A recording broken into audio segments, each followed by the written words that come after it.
Nyak Makam adalah salah seorang panglima perang kerajaan Aceh yang dikenal gigih melawan Belanda. Tuku Nyak Makam dilahirkan di Lamnga, Kabupaten Aceh Besar pada tahun 1838. Lahir di Desa Lamnga Mukim 26 Aceh Besar sekitar tahun 1838 Masehi. Ayahnya bernama Tuku Abbas Gelar Ujong Aron bin Tuku Cik Lambaro bin Imam Mansur bin Imam Manyak bin Tuku Cik Mesyib. Secara turun-temurun, pada zamannya menjadi uluh balang dari Mukim daerah Bibueh bebas berstatus langsung di bawah Sultan Aceh. Juga terdapat kekuasaannya suatu Mukim Imoli Sabang dengan 6 perkampungan yang luas.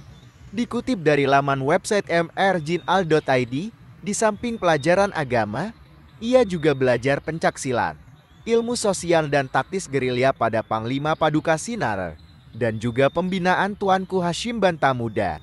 Karena menderita sakit Tuku Nyak Makam merencanakan untuk pulang ke kampung halamannya di Lamnga Aceh Besar, dan perlawanan terhadap Belanda di wilayah timur selanjutnya dipercayakan pada wakilnya Nyak Muhammad.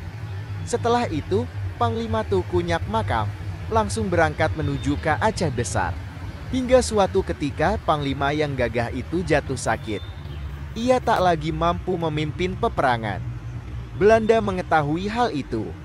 Pada tanggal 21 Juli tahun 1886, ia disergap di rumahnya dalam keadaan sakit di Gampong Lamnga, Aceh Besar. Dalam keadaan tak berdaya, Panglima Tuku Nyak Makam dan anggota keluarganya digiring ke bivak Belanda ke tempat Komandan Kolonial Belanda, Letnan Kolonel Sutresdi. Di sana, Panglima Tuku Nyak Makam dipancung di hadapan istri dan anak-anaknya. Cerita singkat Panglima Tuku Nyak Makam dipancung oleh pemerintah kolonial Belanda di hadapan keluarganya. Tubuhnya dikembalikan, sementara kepalanya dimasukkan dalam toples berisi alkohol dipajang di rumah sakit tentara Belanda di Kutaraja. Perlakukan seperti itu dilakukan pemerintah kolonial Belanda. Sebagai tanda kemenangan, telah berhasil menangkap dan mengeksekusi mati Panglima Tuku Nyak Makam. Selain itu, juga sebagai bentuk pelampiasan dendam kesumatnya Belanda terhadap salah seorang panglima perang kerajaan Aceh yang paling ditakuti Belanda itu.